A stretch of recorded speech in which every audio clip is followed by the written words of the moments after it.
you are gonna see some cool ass shit. Yeah, you don't want two Flavor Flays. Heart transplants, brain surgeries. I've seen it all. Dude, that's fucking dope. Walk up and just get it, whatever it is. Yeah, brother. I'm trying not to laugh, bro, but Josh is fucking killing me. Guess what Navy SEALs do, motherfucker? They communicate and they're on the same fucking page.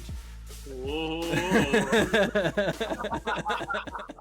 We're live. Are we That's live, cool. baby? We're live. We're Yes, live. baby. Welcome, everybody, to the Happy Hoodlums podcast. We got another great episode coming to you. It's your host, Kemper Woodruff, the Meat Castle himself, Mr. Zachary Sampson. And we have a very special international powerhouse tonight, Mr. Matthew Stepanov. How's it going? Yeah, man, manners and respect. Yo, it's going amazing. Thank you for having me, first of all. That's cool for me. It's my first type of experience that being on the English podcast, because as you mentioned before, I'm an international, right? So all my content, most of it is on Russian language, and I'm just starting to do my thing on English. So thanks for having me once again. Yeah, let's just take it right back to the beginning for you. See, what was it like growing up in Russia, and how the hell did you wind up in Jamaica? Oh, all right. You want me to start off from all over from there? Okay, man.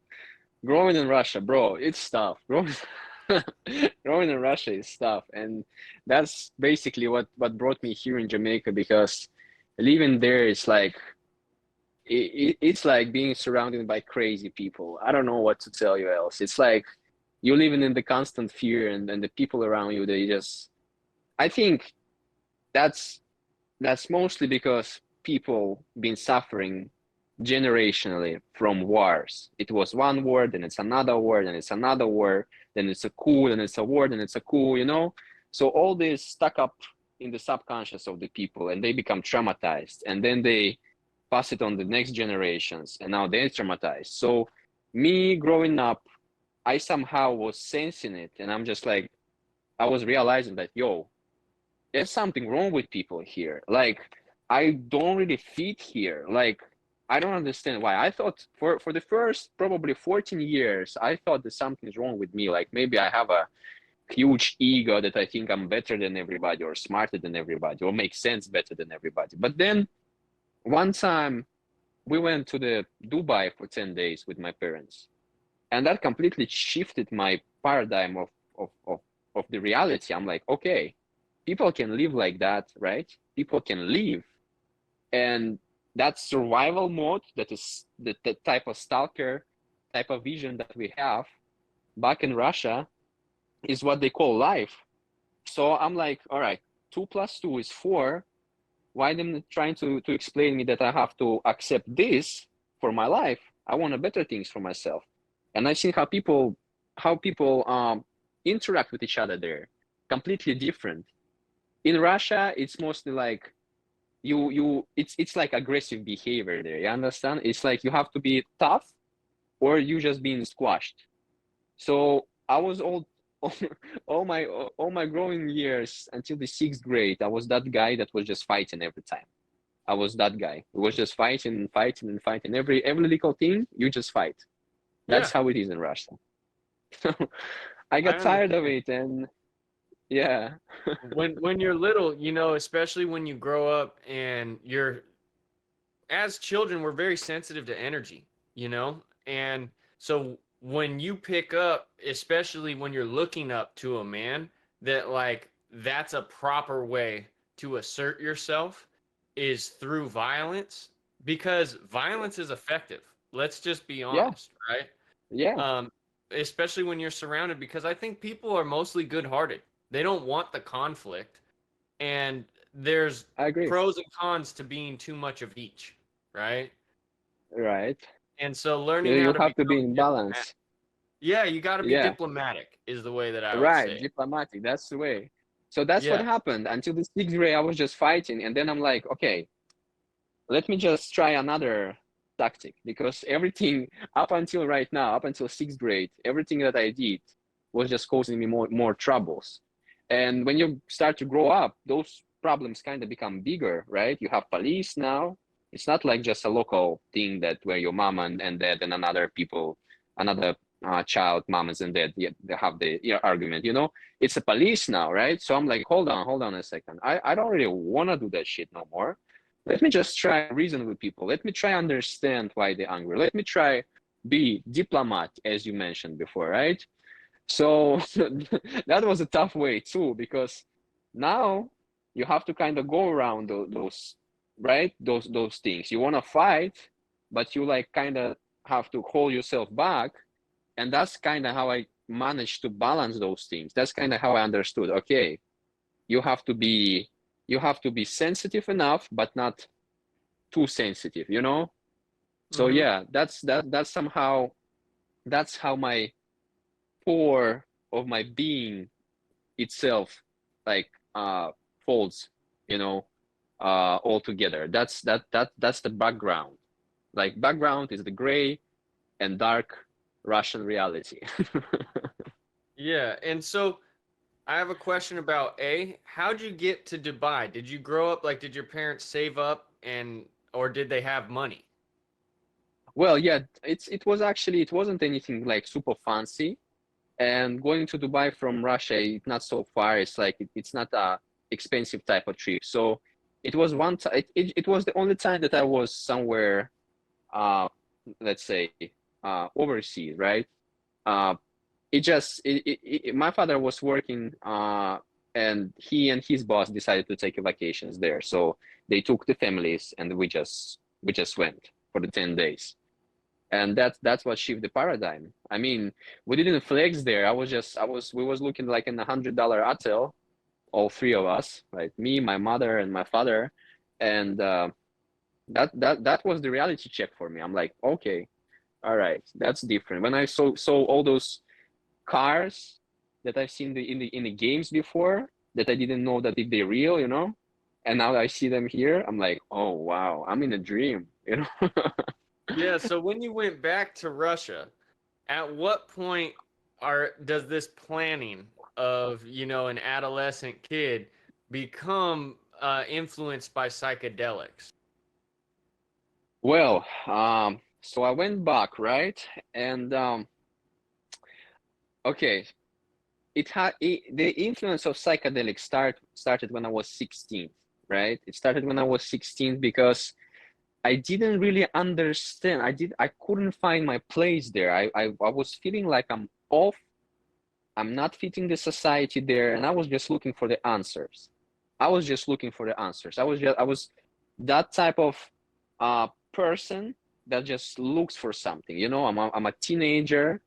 I want to try things. I want to understand myself better.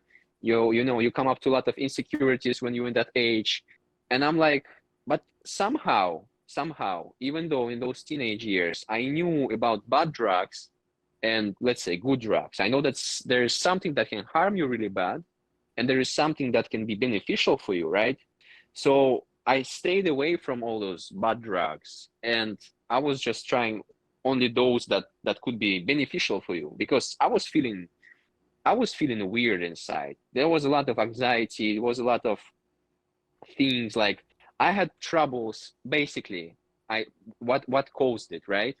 What caused it is my relationships with my father. My father was you can call him a tyrant.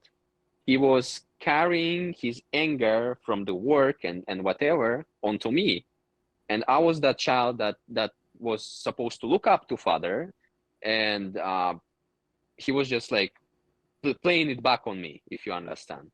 So Was he I had a beating lot of you or was he he yelling wasn't at you? beating he wasn't beating me most of the times. It was maybe a couple times that he just slapped me or so. But the humiliation of his words, like the verbal humiliation, was so fucking bad that I would rather him beat me up, you know, than just humiliate me like that. So I grew up insecure because shit, why is my father telling me those things, right? And I'm feeling different, and I had to go on the street and basically prove myself that I'm not that shitty, right? Oh, we have something here. So Ooh, I had to well, yeah, I had to I had to fight with the guys and shit to just prove myself that I'm not whatever him told me before, you understand? So mhm. that created whole heap of psychotrauma around my being, and that's what caused me looking up to the solution. And when I found the psychedelics, at first what I found was LSD, and for me it was beneficiary because I was able to drop off like some of the vices that I have. Just I was able to realize something about my life and about myself, that I was basically self-destructing myself, my life, and I'm like, okay, hold on a second, I have to stop doing this shit. Why are we having this? I I have to don't know. stop. You I know? have no idea what that is either. I don't That's know where the that comes from. LSD. The spirit of LSD came in with the That's right fireworks. there, you're raising. So I just found it usable for me, right? And it took time. I one time I remember that was one of the most beneficial LSD trips. I've seen my person, like my sub personalities, whatever you call them. I've seen that I had a lot of subconscious like personalities, right? And some of them like bad that I'm trying to stay away. Some of them are good, and on the top, it was like a pyramid, right? And on the top, I've seen myself as like a best version of myself. I've seen myself, you know, like you can call it godlike. I felt it, and that particular trip changed my life in the way like I'm like, hold on, if I can be that, right? I can be that top person that I just felt. Why would I be aiming for something less than this, right? So in my brain, I was 17 years by that time. In my brain, I was like, shit, I have to do something, right? So I just realized that I have to do something. What would I do? I had no idea, right? So that was my, let's say, introduction to the psychedelics. But bro, what really changed my life, what really changed the whole course of my life was mushrooms. And I'm not talking about regular mushrooms that we know, right? I'm not talking about this psilocybin mushrooms or psilocybe cubensis or paneolus or whatever you name. I'm talking about amanitas mushroom. You guys ever heard about amanitas? No, school me. All right. Have you seen the red mushrooms with the white dots? You have the emoji like that in your phone. Yeah. Right. So you have them red and you also have them black. The black one called Pantherina, like they like a Panthera or something. You know the creature like that. It's like a black tiger or something, right? Oh, panther. So yeah, panther. That's right. That's correct pronunciation. So the red one are hallucinate. They have some hallucinating things in them. But the black one are 5 times more stronger. All I wanted to do, I just wanted to get high, bro. I just wanted to, I just read that, yo, you can get high on mushrooms. So I went into the forest. My uncle, he still has it, like a little hideout spot in the forest, right? So I went there. I found those fucking mushrooms. I'm like, here they are. I'm gonna trip, right? So I found them. I collected the whole fucking bag, bro. I dried them off. I read that you have to dry them, otherwise you can be really sick, right? So I'm just okay. Let me dry them off, bro. Since then, I did big amounts of psilocybin mushrooms. The most I did was 10 grams, bro. That trip on Amanitas, nothing else even close to it. Nothing else was even close. I literally died. I went through hell. I experienced so much pain. I experienced so much struggle. It was lasting forever. I felt like every molecule of my body is like broken and burning, and it was lasting just all that time.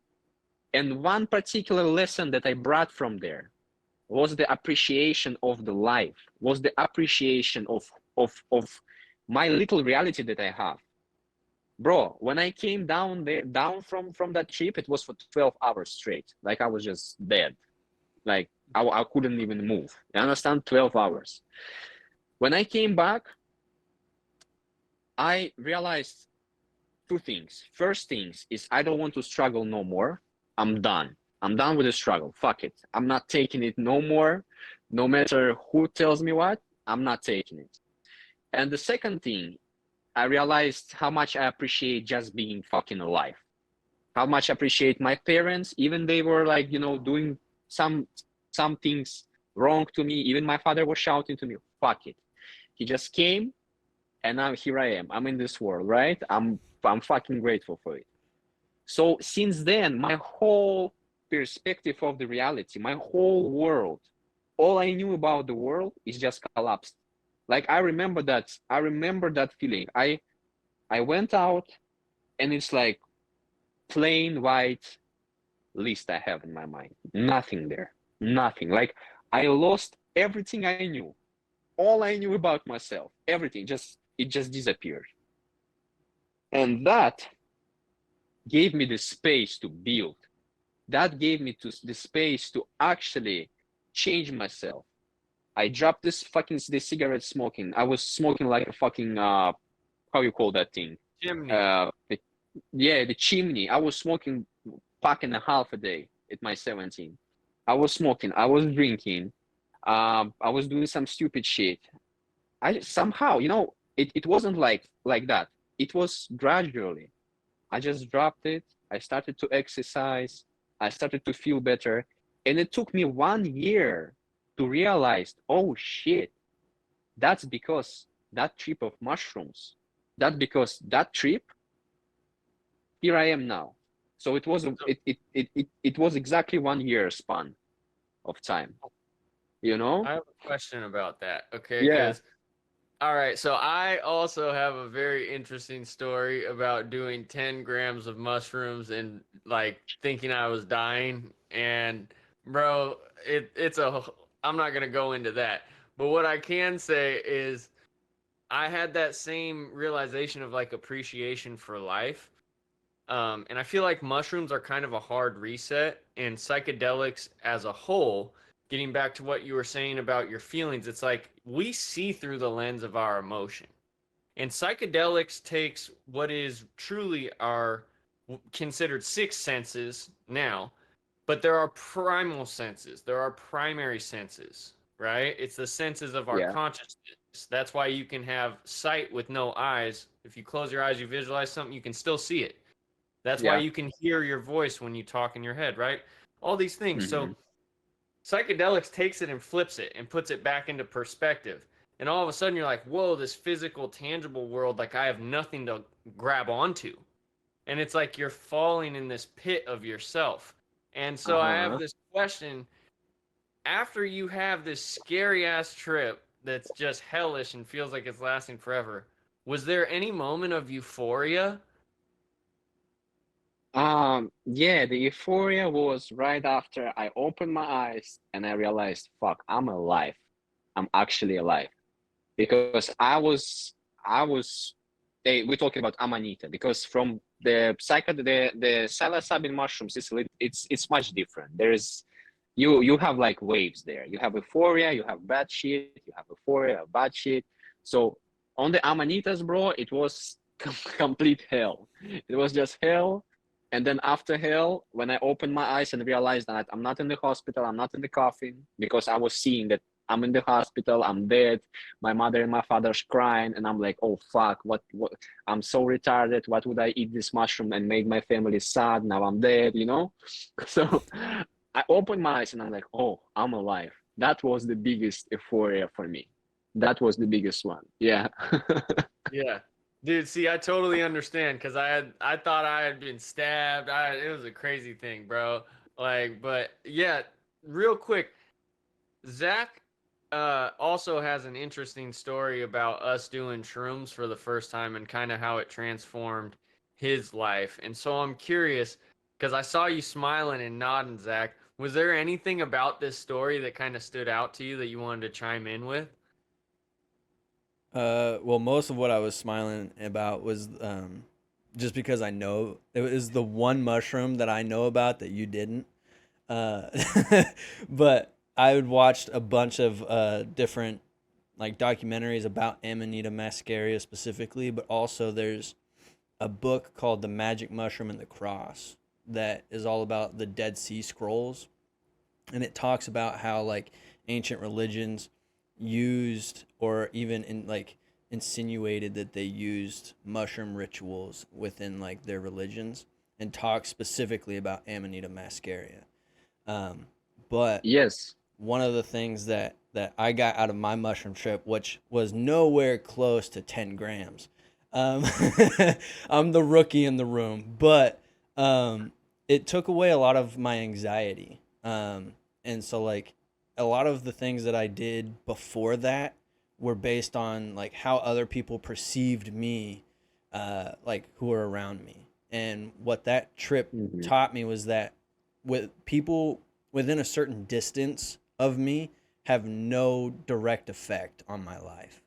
And so I've taken away a lot of the weight of other people's opinions and put it all on me. It's like, okay, I do things for me now. Like if I go get a haircut every 2 weeks, it's not because I'm worried people might think I'm scruffy. It's because I like having a nice haircut, you know? So Right. so it's helped me a lot in that way.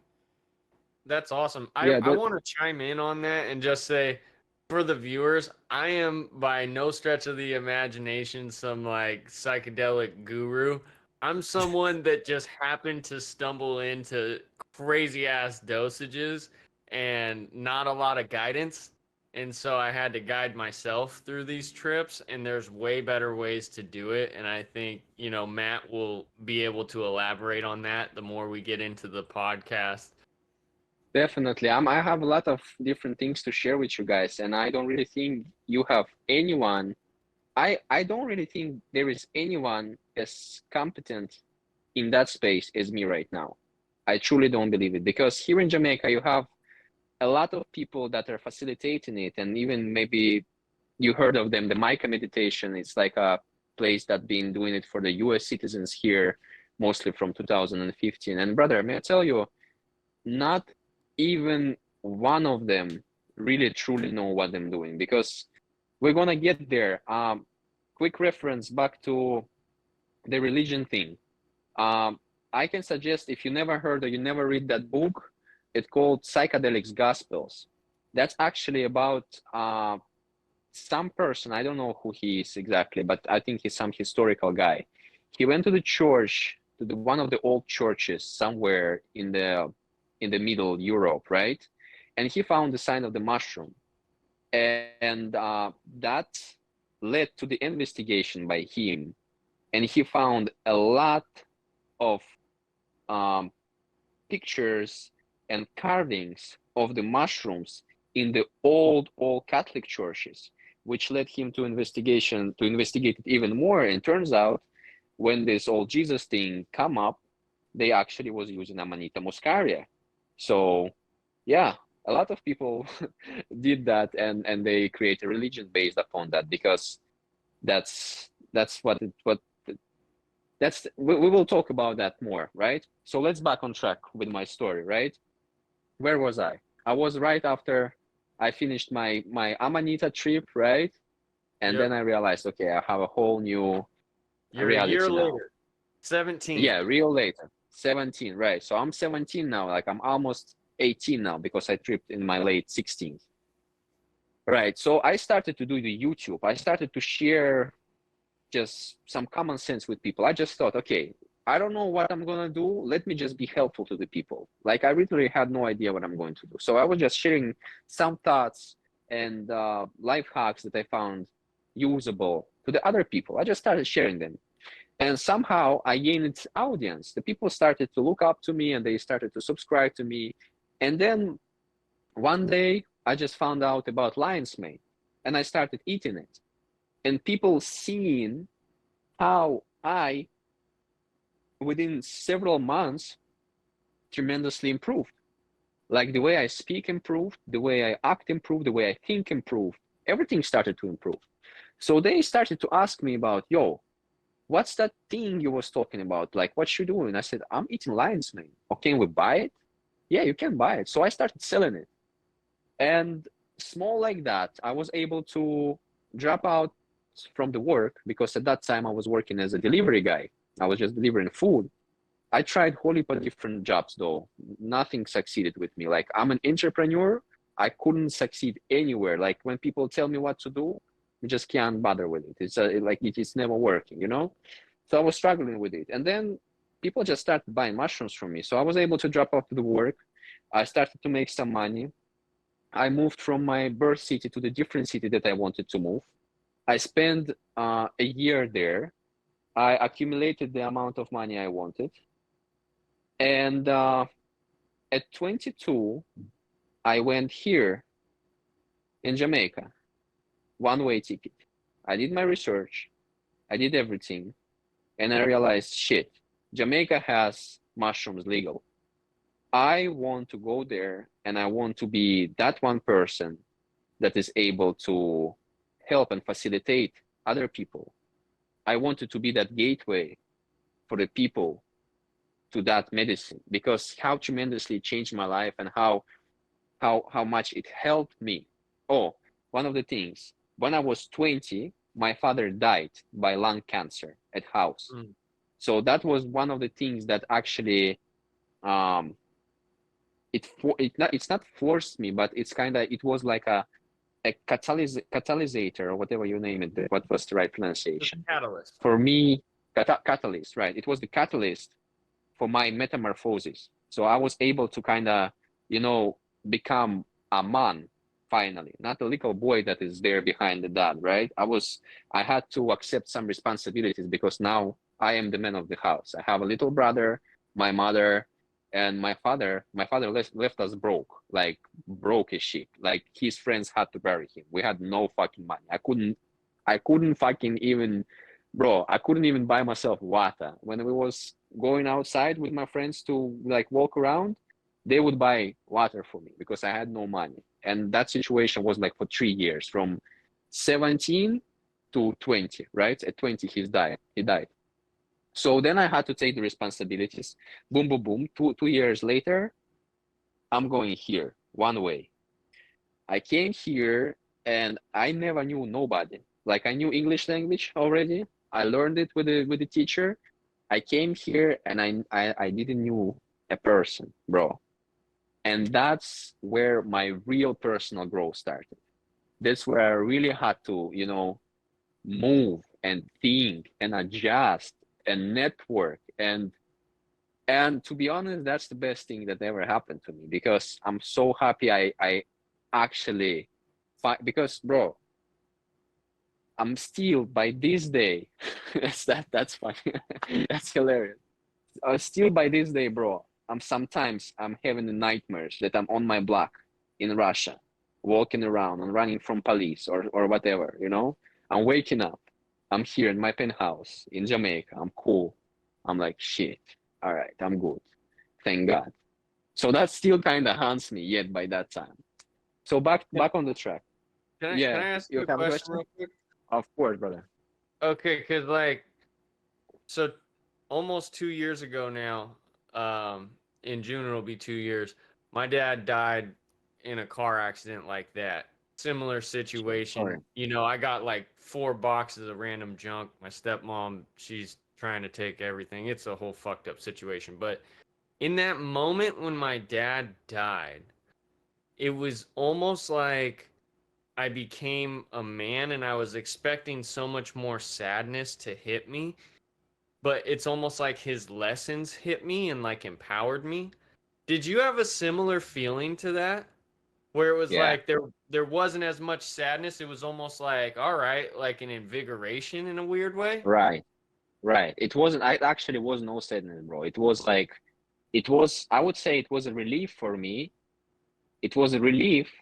And at the same time, I kind of realized a lot of things about him.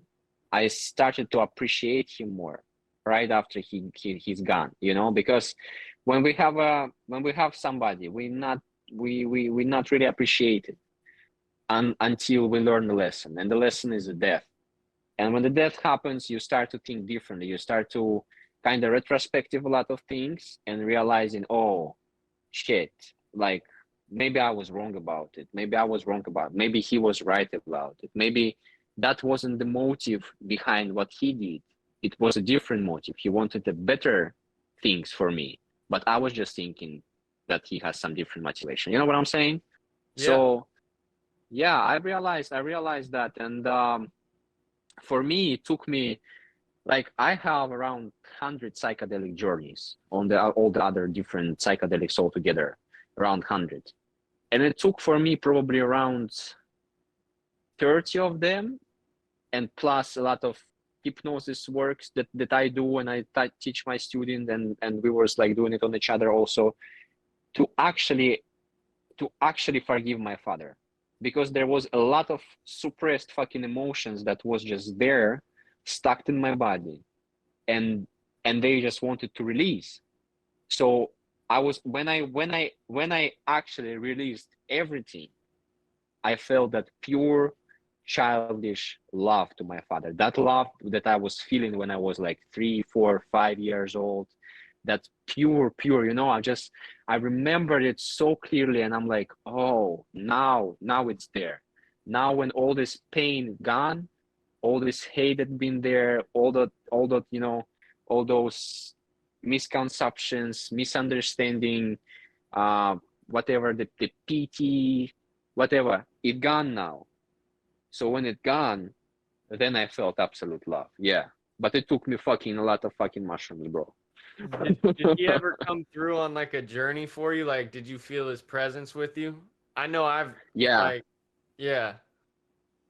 Yeah, he came to me a couple of times. Like I've seen his face, and I was able to kind of communicate to him. And that's one of the good things. That's what brought me into the um what's that into like I had to learn about subconscious more.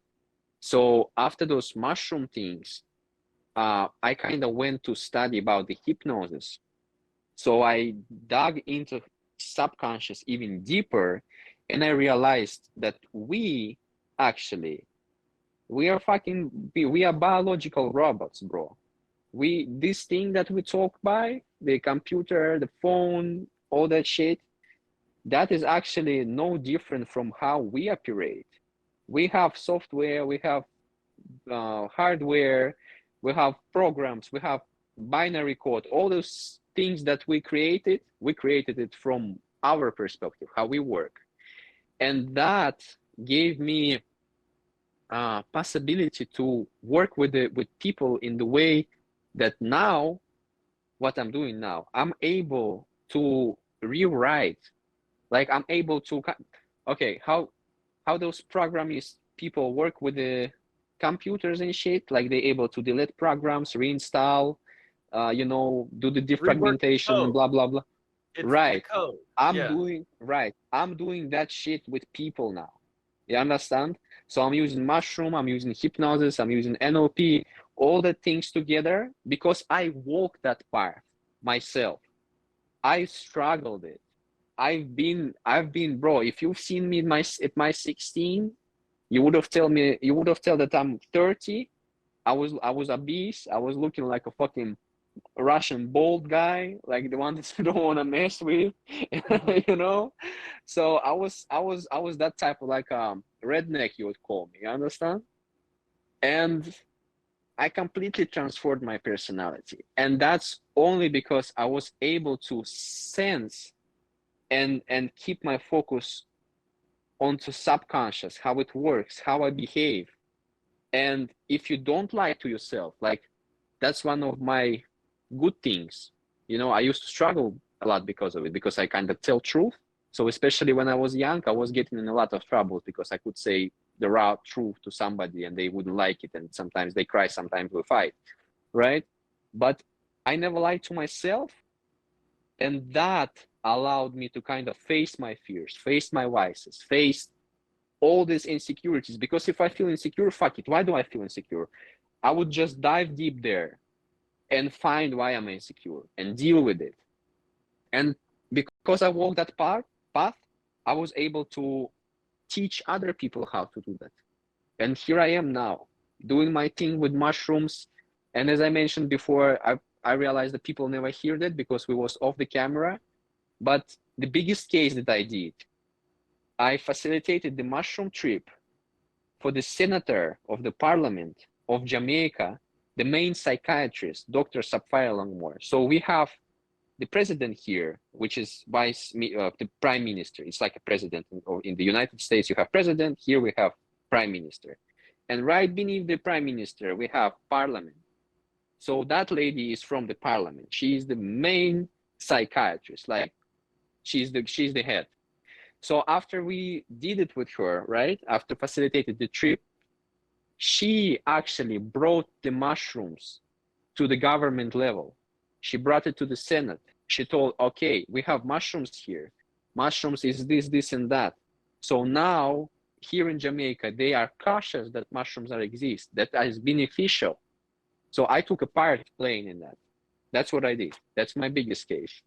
Wow. So That's awesome. were they legal before that? They kind of in the area where nobody cares. They just exist. They're not illegal. They're not legal. They're not illegal. You know, they just here. You can sell it to children if you want.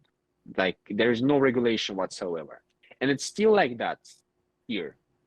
But they try to regulate it in the way that it's not harmful, because I was able to provide to actually let her feel the value of it, right?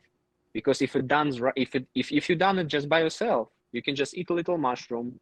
Okay, I kind of feel different. Another type of drug, right? But if you do it in the way that is healing, like a therapy way, that's completely different story. So that's what we did, and that's what shift the paradigm. Not into strict regulation, right? Okay, that's another type of drug. We have to regulate it, but into the paradigm that, oh, that's a healing purposes thing. Let's figure out and communicate it how we can do it like in the way of healing purposes here and attract people from all over the world here in Jamaica to do it. You understand? Yeah. So I have a question about the consciousness of the plant and how you believe, and if you believe, I guess, that the plant is conscious. How are mushrooms conscious, and how do they interact with weed? Because everyone's going to think Jamaica marijuana, right? So Right. Okay, so let's start from the end. How they interact with weed? They interact with weed pretty well. And to be honest, while I do my program, the way I do my program is like we do 4 days of mushrooms and 1 day of DMT. And one of the days of mushrooms, we actually mix THC, but we don't smoke it. We mix THC with mushrooms, and we do like the whole journey together. So the people, they eat gummies that infused with the THC oil. So they drink the mushrooms and they take the gummy, and then they go on the bed to the journey, right? So that's one of the days that we do. They go along pretty well, and what it does basically, together, they are able to flip the switches, So we, in our subconscious, we have certain switches. We have like a mechanisms. And some of those mechanisms can be only triggered within, if you use like a sequence of the substances. If you use just mushrooms, sometimes it's not enough to click it. You understand? So when you use it together with the THC, that clicks, right? So that's the last question that you asked. Before that, you asked if the mushrooms are consciousness, right? If they conscious. If I believe they conscious, I pretty much believe they conscious. They are conscious, and they are what these psychedelic mushrooms. They are basically trying to, let's say, everything in this world, almost everything, is trading with mushrooms. Plants are trading with mushrooms, soil trading with mushrooms. They have like trades. Like mushroom is that type of being, or how do you call it? It's not a being. It's a what is it? Creature? What's the mushroom? It's okay. We're rocking with you. Go. Keep going. We're rocking with the creature. All right. So mushrooms is something that can navigate, that can trade, that can sense you, that you're there, that can hear you or whatever, right? I don't think they can understand that. Right. I don't think they understand like the way we speak and blah, blah, blah. But what they do understand is the laws of this world, how this universe works. And what happens with people when they take mushrooms, is basically mushroom is trying to interact with them in the way that mushrooms are interact with this world. So let's say you have a PTSD, or you have some problems, or you have whatever, you're stuck in your mind, right? We know mycelium grows the most efficient way, right? Everyone heard of the studies when they grow mycelium, and it was more efficient than the Tokyo, whoever professors made the tunnels in the system, right? Everybody knows that story. You know what I'm talking about, right? Yeah. I haven't necessarily heard of that, so run through it. But I know what you're talking about. It'll take the path of least resistance. All right, give me 1 second to explain. So they ran a study. They took some mushroom and they put it on the scale, like they put it on the board, and they make it grow. And the mushroom grew in the more efficient way than the Tokyo metro system is made.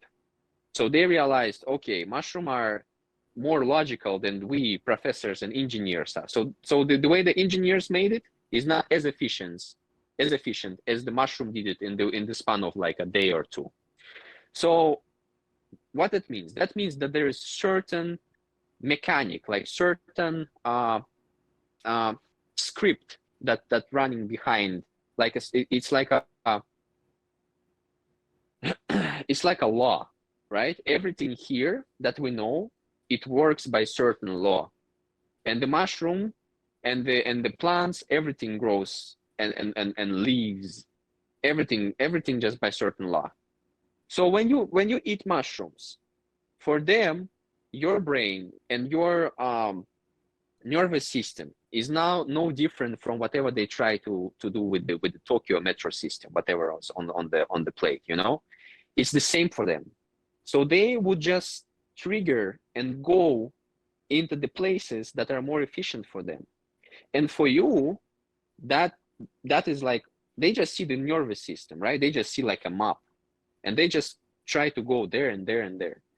So they go in the more efficient way. But for you, when they trigger that particular part of the nervous system, it's like you talk to the God. It's like you, oh wow, I just realized something. It was right there. But because of your lenses or the perspectives of the reality that you were told, or false beliefs or whatever was there, it was blocking it from realization, or from you to doing that. And when the mushroom go in there, it just snaps. They just go into the most efficient way, that in the way that we're supposed to work, and you just realize a lot of things that, oh wow, I had to do this, and oh wow, I have to do this and that, and you know what I'm talking about. Anyone who tried mushrooms understand what I'm talking about. Yeah. That's the beauty of it. It's really hard to explain what happened in there, but once you try it, you realize, oh wow. So I think mushrooms are trying to communicate with us, and they're trying to like be in the partnership with us, because they live here and they created everything we know. They actually, you know, that do you know, guys, that the kingdom of animals and the kingdom of plants actually divided from fungi? You know that? I didn't. Elaborate. So I'm loving the this shit. kingdom, I'm loving this right? shit. So, bro, kingdom, right? So this biology, 6th grade biology. The kingdom of animals and kingdom of plants divided from fungi. Bro, fungi is they created the DNA, they created the soil, they created plants, they created every fucking thing. If you ask me what mushroom is, it's like a code that runs by gods, or whatever you name it.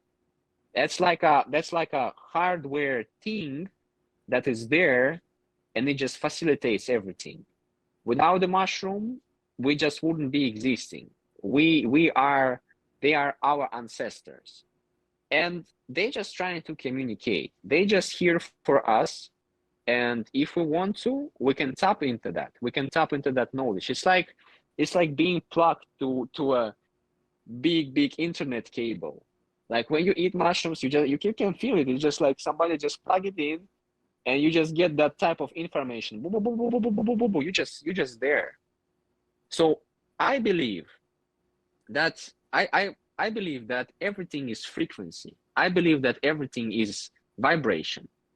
And when you eat psychedelics, and especially mushrooms, it's like a radio type of thing.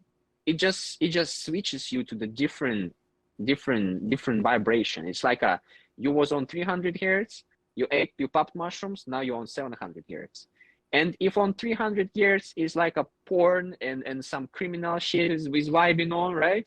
On 700 hertz is something divine. It's something about life. It's something about love. It's something about self-development. Something is just is a different channel. It's like you've been watching some MTV and then you switch to the Discovery Channel or National Geographic. You know what I mean?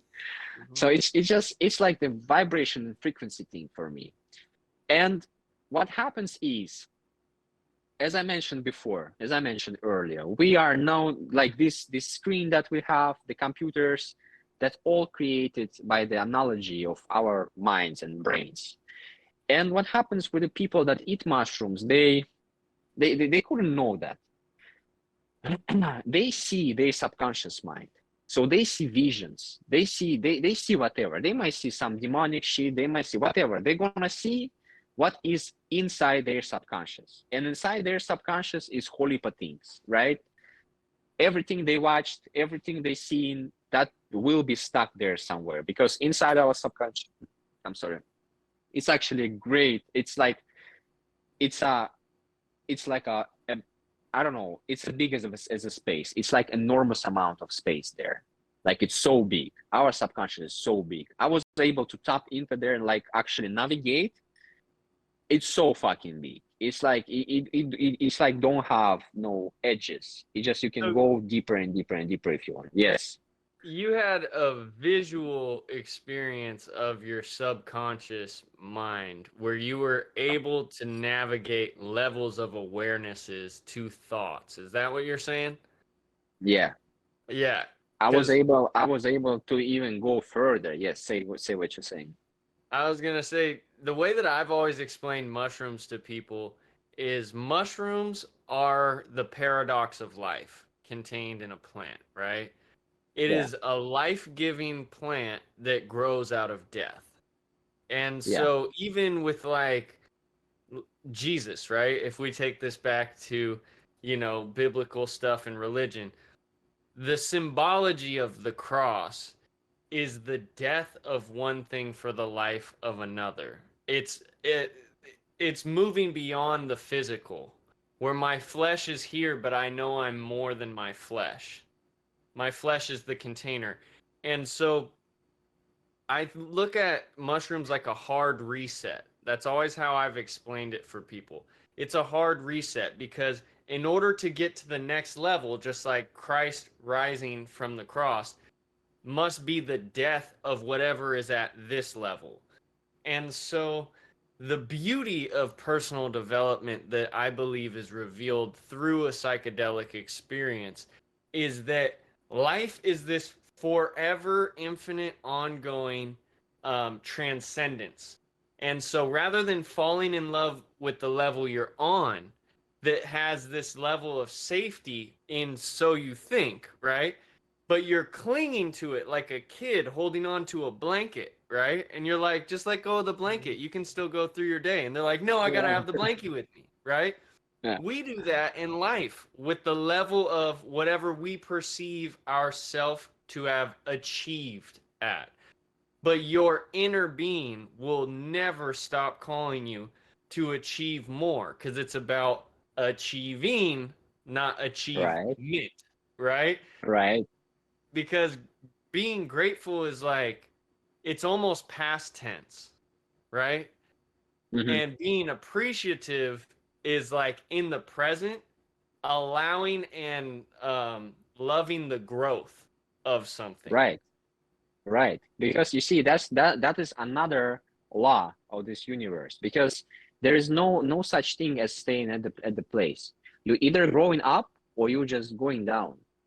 It's not such thing that okay, let me just stay in my level. No, bro. Everything grows. Everything moves forward. If you stay in one place, you're actually moving backwards because everything just goes there. So there is no such thing as just let me just chill out a little bit. Let me just keep my cool on my level. No, bro, you're going down. You are degrading. You are going down every time while other people are evolving. And that's what a lot of people don't understand, and that's why they have a lot of problems. They think it's all cool and nice if I stay and I stay and I do nothing. No, bro, you're actually killing yourself. That's called what's the name of it? The entropy. You know, entropy, the law of the entropy. So the law of the entropy says that things that are not resisting to this, they're not trying to grow, they will all eventually just disappear. So everything tries to go into the dot. It just, if you leave the building for too long, nobody lives in there, it's just gonna crumble up. In 200-300 years, nothing gonna be there. It's just going to be dust, right? So that's the whole point. That's the law. That's the law. That's the thing with our bodies. That's the thing with our mind. You have to constantly evolve. You have to constantly learn. You have to constantly become better. You have to move up. And if you just stay at one place, bro, you're gonna have a lot of problems. You're gonna have mental problems. You're gonna have health issues. That's the entropy. The life will try to get rid out of you, right? And the mushrooms, they actually show you that. They let you feel that. They say, oh wow, you experienced that on the mushrooms, you experience death. You actually experience fucking death. It feels like you're fucking dying. And the more you do it, the more micro deaths you can experience within trips. Like you can just go on a trip and you just, like the most amount I died in one trip was like 30 times. I just died because if you don't fight it, it just happens. You just, oh, you're here. All right, I'm here, good. And then it starts again. And you crumble, okay. Oh, you're good. And it happens and happens. So it kind of trains you. It kind of shows you like, yo, bro, come here. Let me show you what's there. Let me show you what's there behind your body. What's there, like what's there a part of this physical flesh that you think you are. It just takes you away and shows you, oh, you see, there is energy actually. You are the part of it. You're a little fucking part, like a little dot or something, dust here, you see? So if you were to describe, because this is a program that you sell, right? So obviously I'm going to want to know, A, what does this cost somebody? But B, in terms of the value, what are the things that they bring back from this trip? After so many trips that you've been through, what characteristics have you developed and cultivated through it? Is it like bravery or courage or authenticity? What is it? Well, I tell you, the bravery, sure, bravery is the part of it, because every time you go there, it's fucking scary. You just don't want to do it. It's just fucking scary. You just gonna eat those fucking mushrooms, and you you don't know what to expect. Every time is different, right? Bravery, sure, but what would I say is the most probably, if I would just point out one thing, what it does, it actually.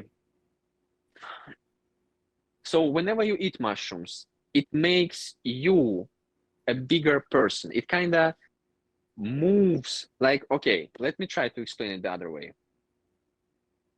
We have certain sense of ourselves in this world. When you eat mushrooms, when you do psychedelics and you're doing them right, your sense of being in this world becoming kind of bigger. You become like a volume inside of you. It grows. Like you leveling up. I don't know how to fucking explain it. It's like you becoming so far from the regular person that never tried psychedelics, that the gap between you and them are so fucking big. Like the gap in the mind, the gap in the mindset, the gap in realizing and understanding things. Like you just see. Oh, let me give the example that everybody will understand. It's like the MMORPG, and you was playing from the first person, but the more mushrooms you eat or the more psychedelics you do and the more self-development you do, you kind of just able to scroll back and you just start to see from the big perspective, you start to see all the fucking picture instead of just something that you were just focusing here. You understand? And that, in my opinion, is the biggest advantage among all of them. Of course, you develop some what is called emotional intelligence. Of course, you develop some courage. Of course, you develop some. You drop devices. That's all like a side effects. But what's the most efficient for me? What's the value is that you are able to scroll back. You're able to zoom out from this little picture that everybody is so focused on, and you're able to just see from way above. And when you see from way above, bro, nothing in this world is not possible for you anymore. Nothing in this world is scary for you anymore. You're like, fuck, if somebody did it already, I can do it too.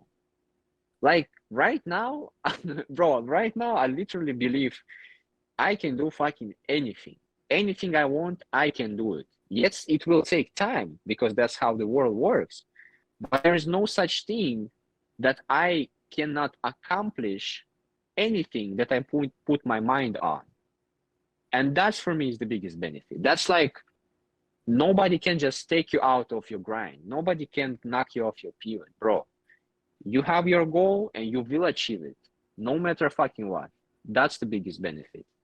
Okay, perfect. So, you know, I'm picking up that it's really this like spiritual intellect, and it's like you trust your instinct and your awareness becomes greater than just yourself in your experience. But now I have a question from when I was doing shrooms, right? Because I didn't really know anything about them until my friends were like, "Oh yeah, I'm doing them." My dad told me when I was younger, he was like, "Yeah, me and my friends used to drink like mushroom tea and whatever." But I didn't really think much of it because they never came across my path. I was just a stoner.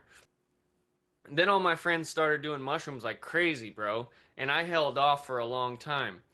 And I've recognized now, looking back on it, especially because what mushrooms revealed to me is that when I feel threatened or like Mm-hmm. helpless or something, I have the tendency to be hyper vigilant, and violence is what I turn to, right? And that's really what I was doing when I was younger. Like you were saying, as you're navigating growing up, being an honest person, all of a sudden now it's like people teach you these rules to live by, and now you go out like a little kid trying to enforce these things. No, I wasn't taught that. That's wrong. And then you get punished because now all of a sudden I'm fighting with people when I was doing what I know is right. So now you start questioning inside of yourself, right? Yeah. So now you add years of that and this like Yeah. rebellious way of discovering yourself within a society that's not made for that. They're not ready to understand, oh, dude's just tripping. Let him have a moment, right? They're like, no, call the cops. This motherfucker is on my yard with his pants down. You know what I mean? Like, you see all kinds of crazy shit going on when people Yeah. really get on like heavy trips. And so, my question is, how is your program and what you provide in terms of the environment different? And is that another layer that you think is required to have that transformative trip in a way that's safe? Because I Definitely. have to acknowledge there is an unsafe aspect to being in a regular society, especially like in America where everyone's got guns and crackheads are all over, and they might think you're just strung out, right? You know? Right. So, okay, answering to your question, first thing I want to say, our subconscious mind, and when you dive deep, and when you take psychedelics, if the whole structure of it, like the way I'm working, just to eat mushrooms is like the half of the experience. Everyone can just open the mouth and chew it down, right? Another 50% of the is the integration. So the integration is actually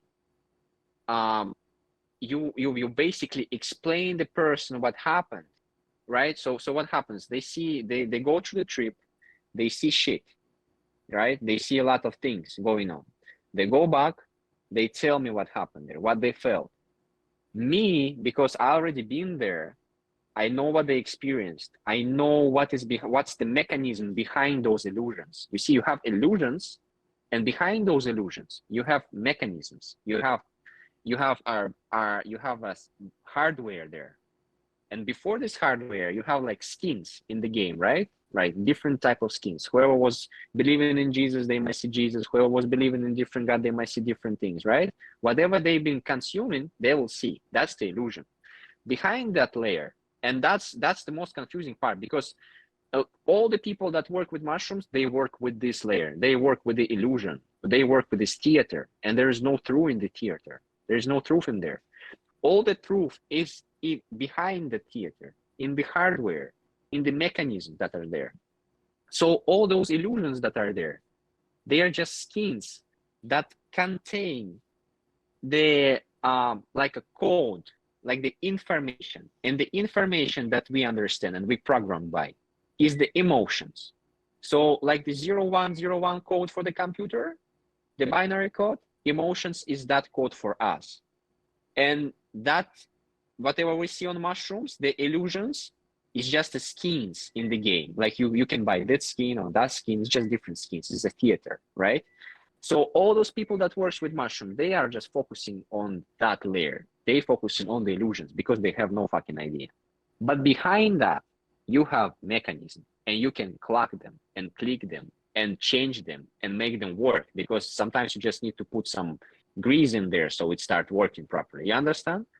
So the way I work with people is, after they do mushroom, first of all, we have like a like a preparation. I explain them what to expect, what's going to happen. And when they know what's going to happen, in the way they don't need to be afraid anymore of illusions, because they know what's the mechanism is going to be triggered now. You understand? So when I do my retreats, nobody actually is experienced, even though they take in the high dosage, nobody ever experienced anything like crazy, like they trying to run around with the penis out or something like that. You understand? They just cool, because they know that whatever is happening there is the illusion, and they just need to look through it and really feel it, because after the trip is ended, they need to explain to me what happened. And that's where another 50% of the work happening, the integration. So now when they explain it to me, I need to integrate them in the way that they want their life to go. I know this person, for example, want to become that type of person, like come from the point A to the point B, right? So he took psychedelics, and now his subconscious is kind of opened, right? Now you have the fragments, and the fragments is kind of like mixed up. Now my job is put those fragments in the way that is right for that person to achieve the point B. You understand? Mm-hmm. And that's the biggest, let's say, if the psychedelics have a danger, that's the biggest danger. Because if you, for example, right, let's say you are a businessman, you're a successful businessman, and you go on the trip somewhere to some fucking hippie that has no fucking idea, and he thinks, bro, you don't need fucking money, let's just sit here in the sand and be happy and hug the trees and whatever. So if that person, the successful businessman, will do mushroom with that person, and in the state when his subconscious mind is fragile and really like soft, and that hippie fucking person will integrate that businessman and tell him, yo, bro, you just need to hug trees, fuck the business. It's all like a rat circle, rat race. You don't need it. You just need hug trees with me. The businessman might actually believe in that on the real deep subconscious level. And then he's gonna come back. And now his business is gonna crumble up. It's not gonna work anymore because he's not gonna feel like it anymore. He wants to hug fucking trees.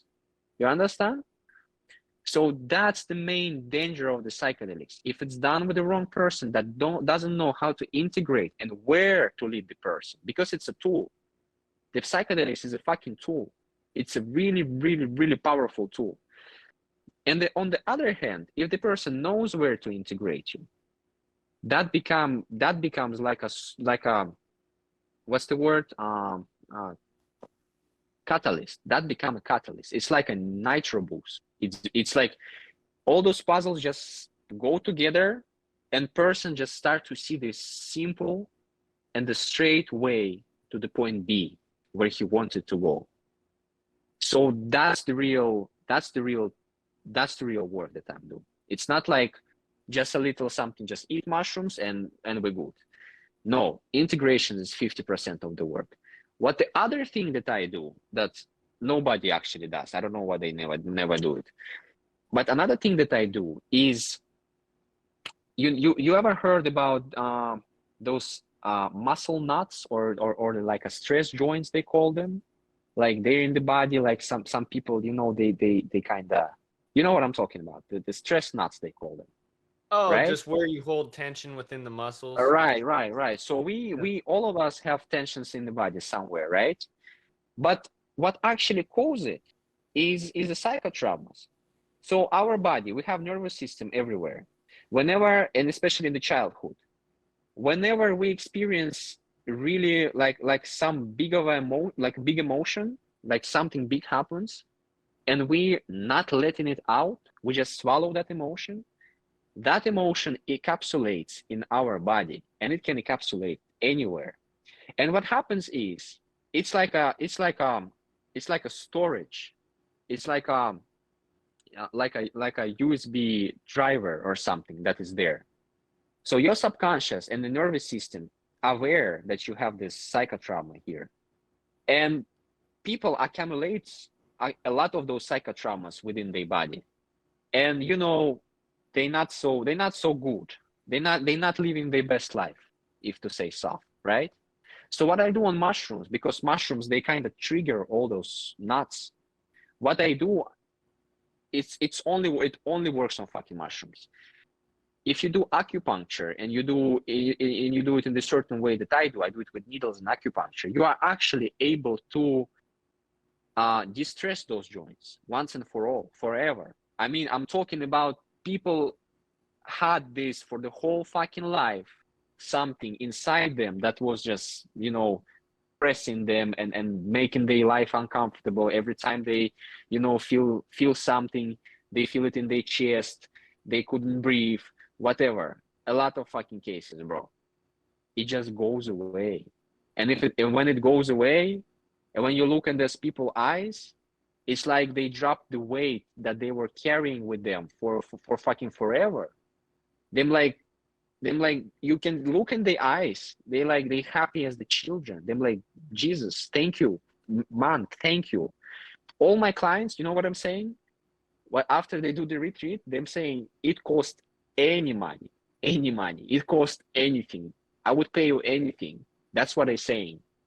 So I'm actually not charging that much. And the way I'm doing it here, I have two options.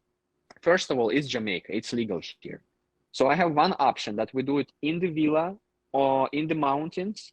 It's super nice, super safe. It's like a 1 week, that like 7 nights, 4 days of mushrooms, 1 day of the DMT, and then the people have a little bit of time for themselves to just go through. We do the integrations and blah blah blah. And I have the VIP, and the VIP retreat is done in the hills, like way up in the mountains. In my opinion, it's the best hotel in Jamaica. It made in the old colonial style. It's like a separate huts, and it's super nice. So those two options, it's the same 7 nights. Food is included, spa is included, mushrooms and DMT is included. My work is included. The regular one is 10,000 US per person, and the VIP is 25 grand per person. And all those people that come, they telling me, bro, that's the best thing I ever did. I tell you one case. It was not that long ago. It was a man from, let's say he is one from, I believe it was Kazakhstan. He's from Kazakhstan, and he's like a big guy. He deals weapons on the national level, like a government level weapons. So he came, and I did a retreat with him. And after our 3rd day, he opened his eyes, he took his phone, he called his wife, and he told how much he loves her, and he called his children, he told how much he loves them, and he just explained to me that he realized, he opened finally that deep love to his wife and his children, his family, that always was there, but he couldn't express it. You know, it was there, but it was something blocking it. He couldn't just express it. And after he came back, all his life is just light up. He started living his life better, like the quality of his life. He already was super successful. He has like a G-Wagon or a new Range Rover or something, holy money. Government level weapon type of thing, you know, a lot of fucking money. So for him, that change in his everyday life with the family was so fucking important. Like the value that I brought to him, you can't really measure it with money. You know what I mean? It's priceless. What you're doing It's is priceless. truly it's liberation in the spirit of Bob Marley, man. You know, and I really want to thank you for your time. I want to you, give you man. the chance to throw anything else out there before we close this out, but honestly, you just explained it so well, and I gotta tell everybody that's watching that sees these clips from you, like, dude, not only are you incredible, clearly you know what you're talking about, and I think that's Thanks. a hell of an investment and a really cool one that people can make, because psychedelics are an unorthodox therapy, and not everyone's going to be able to do the conventional route. And so I think that's really cool, and I salute you for taking that step to get out of your country, get into a whole other world, and really build the world that you want, and make it a more better, more beautiful place. So thank you for coming, Thank you, man. man. Well, the only thing that I would want to say is, like, I believe that if you want to change this world for the better, you have to start from yourself. And that's what I'm doing. I'm helping other people to start from themselves, to become their better self. So this world around us can become actually the better world, because there is no other way to change it for the better. If you want to fucking change it, bro, start from yourself. Drop your vices, get in shape, get everything right with family, get everything right with the people that are around you. You know, get on the right vibe, get on the right mindset, get on the right, you know, behavior, fix your health. That's your health. You know, that's, you are the one that you owe. You are the only one that you owe to, nobody else. So start from yourself, invest in yourself, and become a better person, and live the dream, bro. That's possible, you know. So that's my only message. You Hell yeah. are the message of that. Thank you, bro. I'm so happy that you have me. Thank you very much. I appreciate it. For me, it was such an experience. I definitely would love to do it more, because you guys, it's just different. From whenever I have a podcast with the people from Russia, even though they had a lot of mushrooms and stuff, it's just different here, you know? Just different vibe, bro. Well, You just, it's better. we come from the That's heart, what I brother. We keep it easy at the Happy Hoodlums podcast. Whenever you want to promote anything, you are welcome. You are a certified Happy Hoodlum. You know, anything we can do to help. Just, you know, my platform's your platform, brother. Just hit me. All right.